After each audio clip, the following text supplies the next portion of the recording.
Bonjour à tous, Valentin Maillet, interne de néphrologie. Je vais vous parler aujourd'hui d'un sujet pas évident, les troubles de l'anatrémie. Tout d'abord, quelques rappels de physiologie, puisque tout part de ça au niveau des troubles ioniques.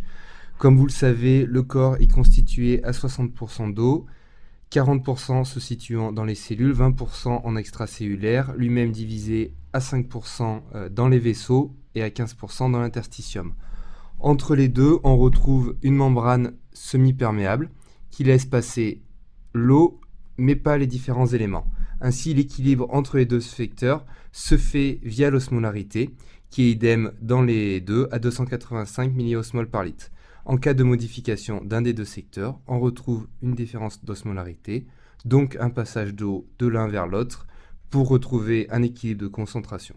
De ce fait, en cas modif d'osmolarité qui correspondent le plus souvent à une perte ou un gain d'eau pure au niveau du secteur extracellulaire, vous allez avoir une différence de concentration de part et d'autre de cette membrane semi-perméable et donc des transferts d'eau provoquant des anomalies de l'hydratation intracellulaire. Ces troubles sont donc évalués par l'anatrémie, c'est ce qui nous intéresse aujourd'hui. En revanche, en cas de perte ou de gain d'eau et de sodium toujours au niveau extracellulaire, mais de façon iso-osmolaire, sans modification de l'osmolarité, on retrouve simplement des troubles de l'hydratation extracellulaire, le secteur intracellulaire n'étant pas impacté, étant donné qu'il n'y a pas de modification d'osmolarité, et donc pas d'échange entre les deux différents secteurs. Tout d'abord, l'hyponatrémie. L'hyponatrémie correspond donc le plus souvent à un gain d'eau pure au niveau du secteur extracellulaire, à l'origine d'un passage d'eau de l'extra vers l'intracellulaire, et donc à une hyperhydratation intracellulaire.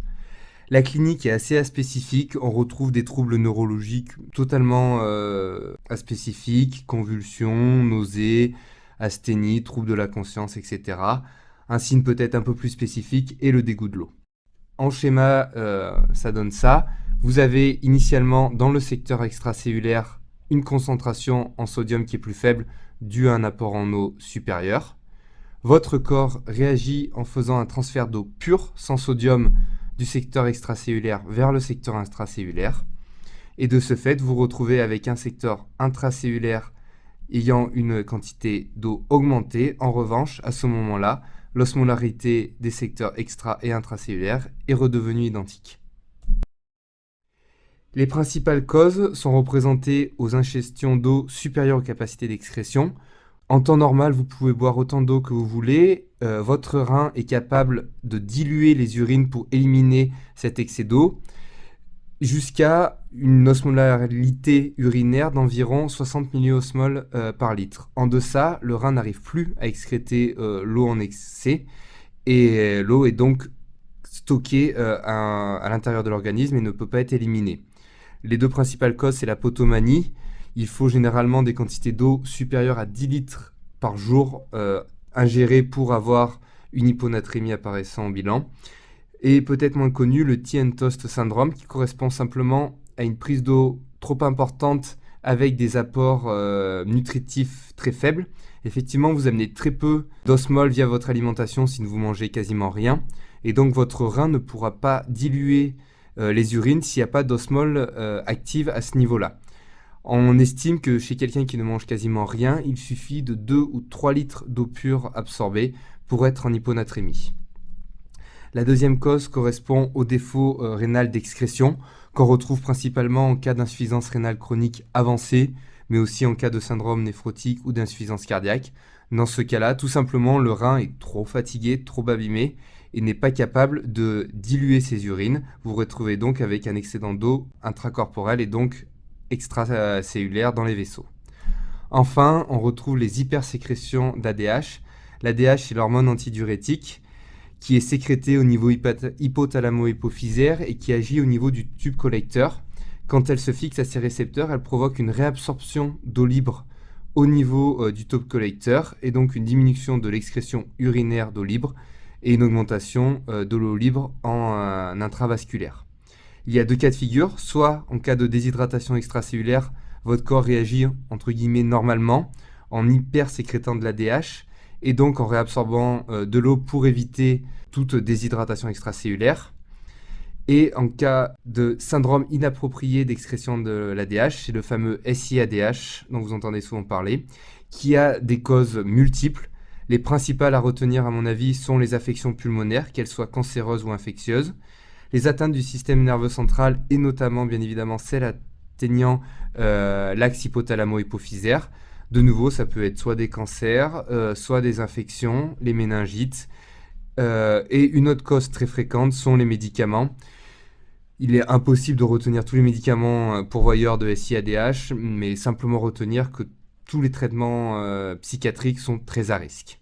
Pour faire le diagnostic étiologique de l'hyponatrémie, il faut tout d'abord éliminer ce qui est appelé les fausses hyponatrémies. Ce n'est pas vraiment une fausse hyponatrémie, mais c'est une natrémie basse associée avec une osmolarité sanguine normale ou augmentée en cas d'hyperglycémie, d'hyperprotidémie ou d'hyperlipidémie, voire d'intoxication à l'éthanol ou au méthanol, mais c'est plus rare. Pour ça, il suffit simplement sur votre bilan sanguin de vérifier le taux de sucre, le taux de protéines et faire une exploration des anomalies lipidiques. Ensuite, comme à chaque fois, il faut tout d'abord commencer par une évaluation clinique du secteur extracellulaire. Comme dit à la diapositive numéro 1, le secteur extracellulaire s'évalue par la clinique. En cas de déshydratation extracellulaire, on est dans le cadre d'hypersécrétion adaptée de l'hormone antidiurétique. Votre corps essaye de réabsorber de l'eau pure. Néanmoins, vous allez vous retrouver en hyponatrémie si vous ne mangez ou si vous ne prenez pas de sel à côté. En effet, la volémie de votre organisme est assurée par du sérum physiologique, donc de l'eau salée. Si en cas de déshydratation, vous prenez uniquement de l'eau sans apport salé à côté, vous allez vous retrouver en hyponatrémie. C'est principalement le cas des patients âgés ou des patients avec un terrain psychiatrique un peu délicat qui pensent à boire mais qui n'ont pas les capacités ou qui ne pensent pas à manger. En cas de secteur extracellulaire normal, il est important de calculer l'osmolarité urinaire sur un échantillon d'urine. En cas d'osmolarité inférieure à 100 milliosmoles par litre, c'est-à-dire que vos urines sont extrêmement diluées et donc que votre rein a une réponse adaptée. Dans ce cas-là, on s'oriente plus facilement vers une potomanie, dans le sens où votre corps reçoit beaucoup d'eau, essaye d'en éliminer un maximum, baisse la concentration en osmole dans ses urines jusqu'à un certain point, au-delà duquel il n'y arrive plus, et l'hyponatrémie se développe. En cas d'osmolarité urinaire supérieure à 100 millimosmoles par litre, on parle d'une osmolarité non adaptée, puisque vos urines sont assez concentrées, alors qu'au contraire, il faudrait diluer plus d'eau à ce niveau-là. Et là, on retrouve principalement les syndromes d'excrétion inappropriée de l'ADH et plus rarement l'hypothyroïdie. Enfin, en cas d'hyperhydratation extracellulaire, on retrouve toutes les causes de surcharge hydrosodée, principalement le syndrome néphrotique et l'insuffisance cardiaque avancée. C'est des patients qui ont des œdèmes extrêmement importants, chargés à la fois en eau et en sel, mais plus en eau qu'en sel, et qui sont incapables d'excréter ces quantités d'eau trop importantes au niveau du rein. La prise en charge de l'hyponatrémie, il faut faire toujours très attention à une correction trop rapide, le principal risque étant la myélinolyse sans tropantine. Comme on l'a vu, en cas d'hyponatrémie, il y a une hyperhydratation intracellulaire. Si on la corrige trop vite, les cellules vont diminuer de taille de façon trop rapide avec un risque de lyse, notamment les cellules du tronc cérébral. Et ce qui peut provoquer des tableaux neurologiques allant de la simple obnubilation jusqu'à le lock-in syndrome qui correspond à une paralysie complète des 4 membres et de la face. La principale mesure à mettre en place dès le début est la restriction hydrique. On demande aux patients de ne pas boire plus de 500-750 centilitres d'eau par jour. Et ensuite, les traitements supplémentaires se font en fonction de votre volémie. En cas de déshydratation extracellulaire, on apporte du sérum salé isotonique, donc autant d'eau que de sel, ce qui va permettre de corriger votre secteur extracellulaire. Et du coup, votre corps n'aura plus besoin de sécréter de l'ADH en excès, et donc la natrémie va se corriger secondairement. En cas d'hyperhydratation extracellulaire, donc notamment les syndromes néphrotiques, les insuffisances cardiaques, le traitement repose là aussi sur un traitement en première intention du trouble extracellulaire et donc des diurétiques pour permettre une diminution de ces œdèmes, le principal étant le Licilix ou furosémide. Enfin, en cas de volémie de patients stables, on peut proposer en dernière intention la déméclocycline, qui est un analogue de l'ADH et qui permet donc de corriger ces sécrétions inappropriées. Parlons maintenant de l'hypernatrémie. Elle correspond à l'inverse, donc à une perte d'eau libre en extracellulaire, qui va se traduire par un passage d'eau dans l'autre sens, donc de l'intra vers l'extracellulaire, et donc une déshydratation intracellulaire. La clinique est là aussi assez peu spécifique. On retrouve les mêmes troubles neurologiques malheureusement que pour l'hyponatrémie. A l'inverse, tout à l'heure on avait un dégoût de l'eau, là on retrouvera plutôt une soif intense et une sécheresse des muqueuses. De nouveau en schéma, on retrouve une perte d'eau libre au niveau de votre secteur extracellulaire qui va provoquer donc une hyperconcentration en sodium dans ce secteur.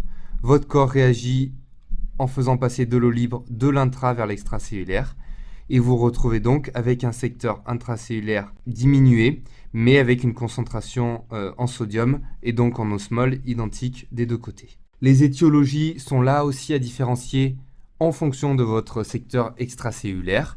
En cas de déshydratation extracellulaire, on parle de déshydratation globale avec perte d'eau supérieure au sodium. Ça intervient dans des cas assez graves, notamment des patients âgés ou des patients n'ayant pas accès à l'eau. Il s'agit d'une déshydratation classique. Votre corps essaye de répondre comme il peut, néanmoins, il n'a pas d'apport en eau parce que les patients sont incapables d'avoir des apports en eau en allant boire, tout simplement. Et donc, votre secteur extracellulaire va petit à petit se contracter du fait des pertes insensibles, qu'elles soient cutanées ou digestives. Le secteur extracellulaire va se retrouver en hypernatrémie du fait de cette contraction et donc provoquer une déshydratation intracellulaire. En cas de secteur extracellulaire normal, c'est toujours le cas un peu le plus compliqué et on retrouve des polyuries, c'est-à-dire un patient qui va beaucoup uriner, alors soit de façon osmotique, c'est-à-dire avec une quantité de sel et d'osmol identique à un patient classique. Ça, c'est principalement le diabète et notamment les découvertes de diabète de type 1 chez les enfants et les traitements par mannitol. A l'inverse, vous pouvez avoir des polyuries hypotoniques, c'est le diabète insipide. On en reviendra sur la diapositive suivante.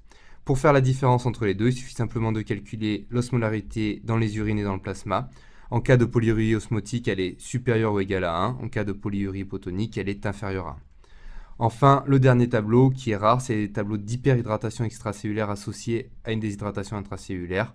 C'est principalement des causes iatrogènes avec des surcharges en bicarbonate de sodium par perfusion ou par sérum salé hypertonique qui sont quasiment plus utilisés. Dans tous les cas, il y a un défaut d'accès à l'eau ne compensant pas les pertes. Comme tout à l'heure, on a vu qu'il y avait un rôle de l'ADH qui ne sera sécrété. Votre corps est capable, s'il voit qu'il est en hypernatrémie, de déclencher un stimulus de soif au niveau central pour corriger ces troubles. Dans les trois cas, que ce soit déshydratation extracellulaire, volémie ou hyperhydratation, votre corps va envoyer des signaux de soif.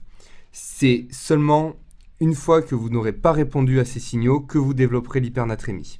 Un mot sur le diabète insipide. Tout à l'heure, on avait vu qu'il y avait, en cas d'hyponatrémie, une hypersécrétion d'ADH. Là, c'est l'inverse. Il y a un défaut d'action de l'hormone antidiurétique sur le tube collecteur et donc un défaut de réabsorption d'eau. Deux grands schémas, soit un défaut de sécrétion de l'hormone antidiurétique qui, comme on l'a dit, est sécrétée au niveau de l'axe hypothalamo-hypophysaire. Les principales causes sont des atteintes de cet axe, soit infectieuses, soit traumatiques. A l'inverse, il peut aussi avoir des défauts d'action de l'hormone antidiurétique, ce qu'on appelle des diabètes insipides périphériques, et c'est des atteintes rénales. L'atteinte la plus fréquente étant le lithium, on retrouve aussi les atteintes interstitielles et quelques atteintes génétiques un peu plus rares. Dans ces deux cas, pas d'action de l'ADH, donc pas de réabsorption d'eau pure au niveau du tube collecteur, donc concentration du secteur extracellulaire, donc hypernatrémie. Pour faire la différence entre les deux, on utilise tout simplement de l'ADH exogène, ce qui s'appelle le minérin, par perfusion. Si votre corps, après cette perfusion, est capable de s'adapter et donc de diminuer l'hypernatrémie, c'est qu'il y a un défaut de sécrétion de cette hormone, mais qui reste active au niveau du rein. A l'inverse, en cas de diabète insipide périphérique, il y a un défaut d'action de l'ADH au niveau du rein, donc vous aurez beau apporter de l'ADH exogène, elle ne marchera pas mieux que celle qui est produite par votre corps. La prise en charge de l'hypernatrémie, là aussi, doit être lente et progressive. En effet, il y a un risque d'œdème cérébral et donc de convulsions ou de troubles plus importants. On peut calculer le déficit en eau par une formule qui peut utiliser, qui correspond à 60% fois le poids fois l'anatrémie divisé par 140, le tout moins 1. Et le traitement correspond donc à une administration d'eau sans sel associé. Si c'est un patient qui a une hypernatrémie peut évoluer, on peut essayer de le faire boire plus, de le stimuler à la boisson, c'est notamment les sujets âgés qui se déshydratent. Chez les sujets ne pouvant pas boire d'eux-mêmes, on peut mettre en place une sonde nasogastrique avec perfusion d'eau à l'intérieur, ou on peut utiliser des glucosés qui sont des perfusions ne contenant pas de sel, mais uniquement de l'eau et du sucre et permettant donc de corriger le secteur intracellulaire. Voilà, je vous remercie de votre attention et à bientôt.